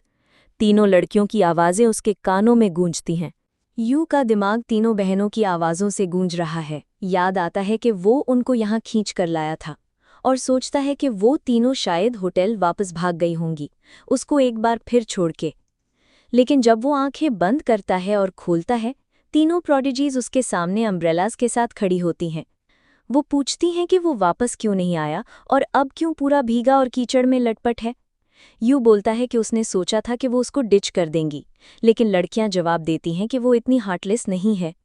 वो उसको होटल वापस ले जाने को बोलती हैं, उसको अपना फेस्टिवल कंडक्टर बुलाती हैं और अपना अम्ब्रेला भी शेयर करती हैं। बताती हैं कि स्टॉल पर सिर्फ 3 अम्ब्रेलाज बचे थे और चौथा नहीं मिला। आखिर में तीनों बहनें लड़ने लगती हैं कि यू के साथ कौन अम्ब्रेला शेयर करेगा। Miwa rock paper scissor match जीत जाती है और स्पॉटलाइट ले लेती है।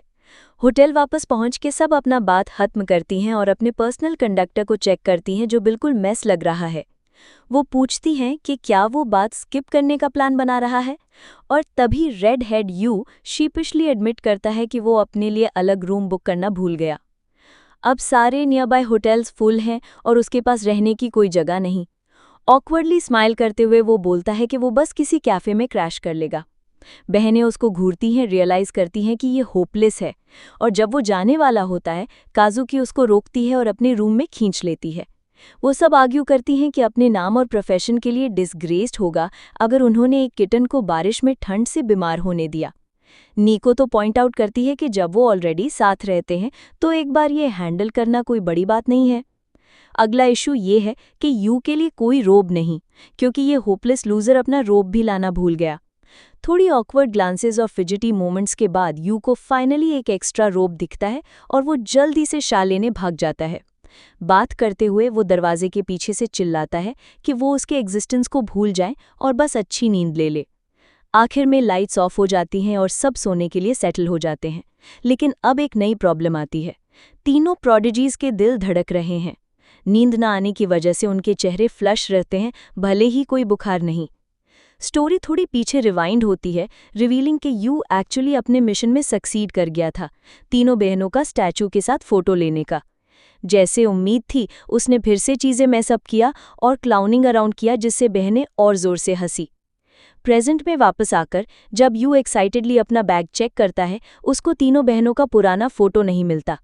इसके बजाय उसको एक लेटर मिलता है जिसमें लिखा है कि किसी ने फोटो वापस ले लिया है।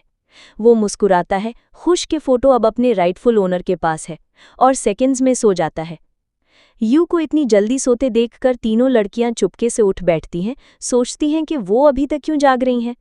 वो एक दूसरे की तरफ देखती हैं और धीरे से पुराने मेमोरीज पर बात करना शुरू करती हैं, आर्ग्यू करती हैं और हंसती हैं, रियलाइज करती हैं कि भले ही वो साथ रहते हैं, लाइफ इतनी बिजी है कि ऐसे मोमेंट्स के लिए टाइम ही नहीं मिलता। मीवा मुड़ती है और दोनों फोटोज देखती है, पुराना और नया अपनी बहनों के साथ, और कंफर्म करती है कि उसने ही ओरिजिनल फोटो सेफ रखा था।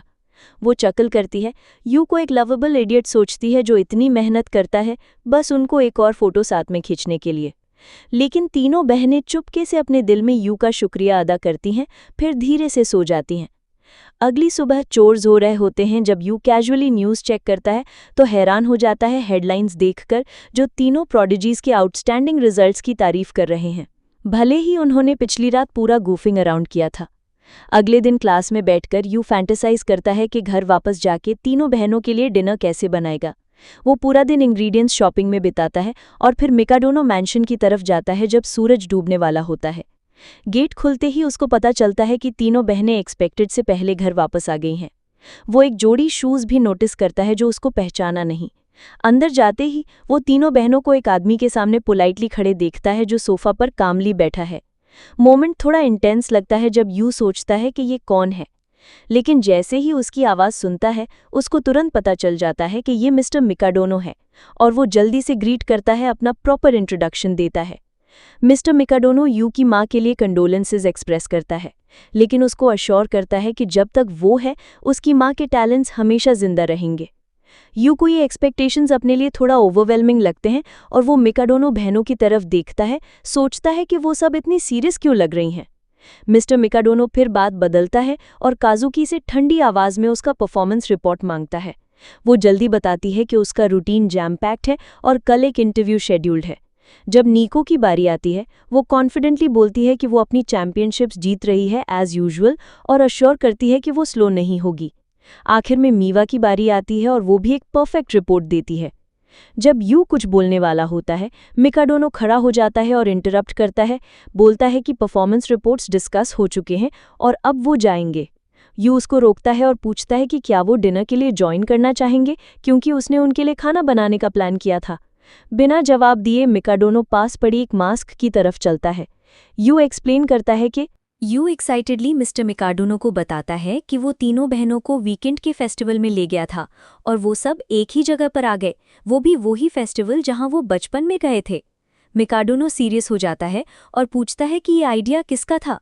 यू खुशी से बताता है कि उसने उनको वहां खींच लिया, लेकिन मिकाडोनो मास्क अपने चेहरे के पास उठाता है और यू को डांटता है कि उसने अपनी बेटियों की सक्सेस में इंटरफेयर किया। यू फेस्टिवल से मिली गुड लक की बात करता है, लेकिन मिकाडोनो इसको डिसमिस कर देता है, बोलता है कि वो सिर्फ हार्डवर्क में बिलीव करता है, लक में नहीं। वो यू के पास चलता है और हार्शली उसको याद दिलाता है कि वो कितना यूजलेस और मिजरेबल है डिस्पाइट बीइंग एक टैलेंटेड एक्ट्रेस का बेटा। वो मास्क को 2 टुकड़ों में तोड़ देता है और यू को एवरेज नोबडी बोलता है, कहता है कि टैलेंटलेस लोगों का उसके घर में कोई जगह नहीं। जब वो यू को इंसल्ट करता है और उसका कंधा टाइटली पकड़ता है, तीनों बहनें आखिर में यू के लिए खड़ी हो जाती हैं। वो अपने डैड से आर्ग्यू करती हैं, बताती हैं कि भले ही यू के पास बड़े अचीवमेंट्स ना हो, वो घर का सब कुछ संभालता है, क्लीनिंग से लेकर कुकिंग तक, ताकि वो अपने करियर्स पर फोकस कर सके। काजुकी फर्मली बोलती है कि वो अपने टैलेंट्स को परफेक्ट तभी कर पाती हैं क्योंकि यू उनको बिहाइंड द सीन सपोर्ट करता है। जब मिकाडोनो पूछता है कि वो इतने एवरेज बंदे का डिफेंस क्यों कर रही हैं और क्या उनको सच में उसकी ज़रूरत है, बहनें ब्लश कर जाती हैं और क्लमजी एक्सक्यूजेस देती हैं। फिर भी वो आर्ग्यू करती हैं कि यू के साथ उनका अच्छा बॉन्ड बन गया है और वो उसके साथ बढ़िया घुल मिल गई हैं। लेकिन उनका डैड फर्म रहता है और बोलता है कि मिकाडोनो फैमिली में सोशलाइजिंग के लिए कोई स्पेस नहीं। वो उनको याद दिलाता है कि वो बच्चे नहीं रहे और उनको आगे फेस्टिवल्स अटेंड करने से मना करता है, बोलता है कि रिजल्ट्स इंप्रूव करने पर फोकस करें, और फिर चला जाता है। यू चुपके से पूछता है कि क्या वो डिनर के लिए ज्वाइन करेंगी, लेकिन नीको मुड़ती है और जेंटली सॉरी बोलती है, कहती है कि अब उनके पास उसके डिलिशियस खाने का मज़ा लेने का टाइम नहीं। 1 हफ्ता बीत जाता है और सब कुछ वैसा ही लगता है जैसे यू के मैंशन में आने से पहले था। लेकिन उनके डैड से मिलने के बाद यू को समझ आता है कि ये लड़कियां इतनी मेहनत क्यों करती हैं अपने टैलेंट्स को परफेक्ट करने के लिए, सब उनके स्ट्रिक्ट अपब्रिंगिंग की वजह से। उसको याद आता है कि बहनें आखिर में एक दूसरे के साथ कैसे बॉन्ड करना शुरू कर चुकी थी। उस रात क्लब में सब घर वापस जा रहे होते हैं, सिवाय नीको के, जो पहले की तरह लेट तक प्रैक्टिस करती रहती है। पता चलता है कि वो डिनर के लिए जल्दी घर आती थी, लेकिन अब वो अपने पुरानी स्केड्यूल पर वापस है। ब्रेक के दौरान उसका खाना बेस्वाद लगता है क्योंकि वो यूके कुकिंग का आदी हो चुकी थी। काजुकी को भी वैसा ही लगता है जब वो अपना हेल्दी स्मूदी देखती है जो न्यूट्रिएंट से भरा है, लेकिन वो उसको पीने का मन नहीं करती। मेवा भी ऑफ लगती है, उसके यूजुअल स्नैक्स में वो एक्साइटमेंट नहीं। तीनों लड़कियां स्टक फील करती हैं, सोचती हैं कि वो अपने पुराने रूटीन में वापस क्यों नहीं जा पा रही। इस दौरान यू भी डाउन फील करता है और विश करता है कि चीज़ें वापस पहले जैसी हो जाएं। उसको अपनी माँ का टीवी शो याद आता है जिसमें एक वार्म फैमिली थी, और वो डिसाइड करता है कि वो भी वैसा ही कुछ बनाएगा। ये सोच उसको एक नई मोटिवेशन देती है। अगली सुबह जब तीनों बहनें घर से निकलती हैं, नीको रियलाइज़ करती है कि यू ने उनको अपनी यूजुअल चीयरफुल आवाज़ से ग्रीट नहीं किया और इससे उसको थोड़ी सी उदासी होती है। स्कूल में जब लंच का टाइम आता है, नीको अपना बैग खोलती है प्रोटीन बार लेने के लिए, लेकिन उसको एक पैक्ड लंच मिलता है। उसका चेहरा टमाटर जैसा लाल हो जाता है, और यही बात दूसरी दोनों बहनों के साथ होती है। हर एक को एक नीटली पैक्ड मील मिलता है। जब नीको के क्रूमेट्स पूछते हैं कि क्या वो ये नहीं खाएंगी और सजेस्ट करते हैं कि वो ले लें, वो फर्मली मना करती है और बोलती है कि वो हर बाइट खुद खाएंगी। इस दौरान यू अपने नोटबुक पर सो रहा होता है, सुबह 4 बजे उठकर मील्स बनाने के बाद पूरा थका हुआ। बाद में जब उसको तीनों के लंच बॉक्सेस पूरे खाली मिलते हैं, वो अपने आप पर स्माइल करता है, जान के उन्होंने खाना एंजॉय किया। उस शाम तीनों बहनें यू को बुला के सीरियसली बोलती हैं कि वो उसके साथ एक को स्टीवर्डशिप बनाना चाहती हैं। कंफ्यूज होकर यू सोचता है कि ये सडनली शिप्स की बात क्यों कर रही हैं, लेकिन बहनें जोकिंग मूड में नहीं लगती। वो उसको याद दिलाती हैं कि उनके डैड ने वार्न किया था कि वो यू को बाहर फेंक देंगे जब तक वो खुद को प्रूव न कर दे। तो वो प्रपोज करती हैं कि अगर यू उनको आने वाले चैलेंजेस में सपोर्ट करता है तो वो उसको अपना एक हिस्सा मान लेंगी। वो बताती हैं कि उनके सामने क्या क्या है और कहती हैं कि उनको उसकी हेल्प चाहिए सब फेस करने के लिए। आइडिया से एक्साइटेड यू प्रॉमिस करता है कि वो हर रोज़ उनके लिए लंच बनाएगा क्योंकि वो एक फैमिली है, लेकिन बहनें उसको करेक्ट करती हैं और क्लियरली बोलती हैं कि वो सिर्फ एक सपोर्टर है। अगले दिन जब मिकाडोनो बहनें निकलने वाली होती हैं, यू उनको उनके पैक्ड लंचेस देता है। काजुकी उसको बताती है कि वो शाम के 7 बजे के आसपास घर वापस आएंगी, तो वो डिनर भी रेडी रखे। वो उनको अपने यूजुअल वार्म विश के साथ भेजता है और किसी वजह से ये सिंपल जेस्चर तीनों को हॉट टमेटोज जैसा ब्लश कर देता है, जैसे उस मोमेंट में सब कुछ परफेक्ट लग रहा हो। बाद में प्रैक्टिस के दौरान काजुकी एक विग पहन के ऑकवर्डली अपनी फेमिनिन साइड पर काम करने की कोशिश करती है, लेकिन तभी 2 औरतें सडनली आती हैं और उसको डरा देती हैं। इसी दौरान नीको प्रैक्टिस के बीच में होती है जब उसका फ़ोन बजता है और वो जल्दी से जवाब देती है। सुनती है कि उसका ट्रेनर ओवरसीज टूर से वापस आया है और उससे मिलना चाहता है।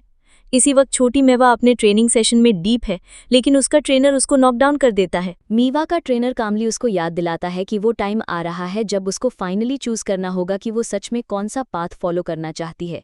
जब मिकाडोनो बहनें उस शाम घर वापस आती हैं, हर एक के दिमाग में ढेर सारी बातें चल रही होती हैं, लेकिन जैसे ही वो घर में एंटर करती हैं, उनको यू एक फ्लावर बैग के ऊपर क्लमजली दौड़ता हुआ दिखता है। जब वो पूछती हैं कि वो क्या कर रहा है, वो कॉन्फिडेंस से बोलता है कि वो रेसिपी में उडॉन ऐड करने का प्लान बना रहा है और इस बार होल व्हीट फ्लावर यूज़ करेगा ताकि उनके डाइट का कार्ब कंटेंट कम हो। लेकिन ये सब एक्सप्लेन करते हुए वो सडनली स्लिप कर जाता है और ज़ोर से गिरता है, खुद को चोट लगा लेता है, जिससे लड़कियां थोड़ी सी हंसी करती हैं, फिर चल देती हैं, बोलती हैं कि वो डिनर के लिए ज्वाइन करेंगी। बाद में डिनर टेबल पर बहनें रिमार्क करती हैं कि आज का खाना थोड़ा एवरेज टेस्ट करता है, जिससे उनको याद आता है कि उनके डैड को मीडियोकर चीज़ों से कितनी नफरत थी। फिर भी उस क्वाइट मोमेंट में हर एक को इस मीडियोक्रिटी में एक तरह का कंफर्ट मिलता है।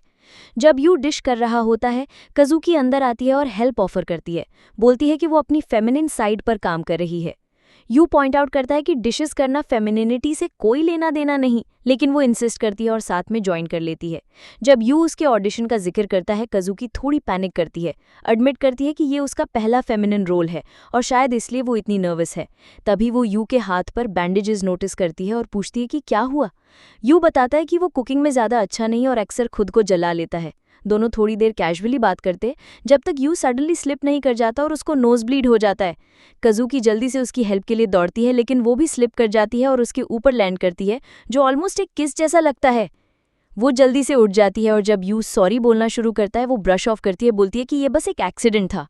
बाद में यू का नोज ब्लीड संभालते हुए उसको लड़की के लिए बुरा लगता है, क्योंकि उसने लिटरली एक ब्लीडिंग नोज वाले लड़के को किस किया।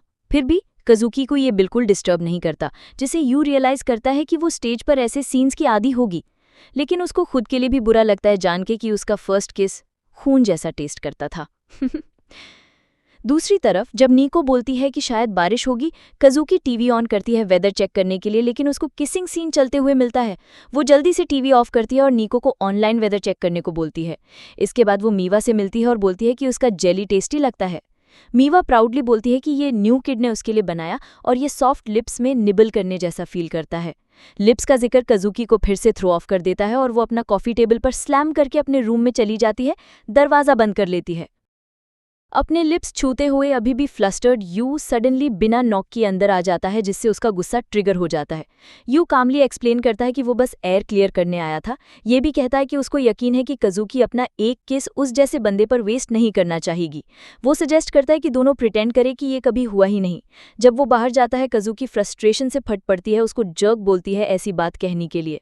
बाद में प्रैक्टिस के दौरान वो सोचती है कि शायद यू सही था और जो हुआ उसको भूल जाना अभी के लिए बेस्ट है, क्योंकि उसको अपने अपकमिंग ऑडिशन पर फोकस करना है। वो अपना फेमिनिन रोल रिहर्स करती है, लेकिन बार बार फेल होती है, क्योंकि अब तक जो भी किया वो प्रिंस जैसा था, लड़की जैसा नहीं। एक और सेशन में जब वो फिर से प्रिंस रोल में एक्ट कर रही होती है, वो अपनी को स्टार लड़की को क्लोजली देखती है और सडनली रियलाइज करती है कि उसके पहले परफॉर्मेंस में क्या मिस था। जब सीन एक किस की तरफ बढ़ता है, उसका दिमाग उसके पहले एक्सीडेंट पर फ्लैशबैक करता है और वो पूरी एम्बैरेसमेंट में पीछे जंप कर जाती है। उसका डायरेक्टर तुरंत उसको रोकता है और पूछता है कि क्या हो रहा है। याद दिलाता है कि उसकी पर्सनल लाइफ में जो भी होता है वो आखिर में स्टेज पर उसकी परफॉर्मेंस को अफेक्ट करेगा। उस रात कज़ूकी यू के पास जाती है और बोलती है कि उसका प्रैक्टिस लेटली काफ़ी टफ हो गया है, तो उसको स्टैमिना बूस्टिंग मील्स बनाने होंगे। जब यू उठ के कर्टन्स बंद करता है, वो सडनली पूछती है कि क्या वो संडे को फ्री है। जब वो कंफर्म करता है, वो थोड़ा और पास आती है और एक ऑकवर्ड मोमेंट में उसकी आंखों में देखते हुए कॉन्फिडेंस से बोलती है कि वो चाहती है कि यू इस संडे उसके साथ डेट पर जाए। लेकिन यहाँ वीडियो खत्म होता है। चैनल को लाइक और सब्सक्राइब करना ना भूलें। थैंक्स फॉर वॉचिंग और अगले पार्ट में मिलते हैं। क्या कज़ूकी और यू का डेट होगा एक नया टर्निंग पॉइंट, या फिर ये ऑडिशन और प्रैक्टिस का प्रेशर उनको अलग कर देगा? ये जानने के लिए स्टे ट्यून्ड।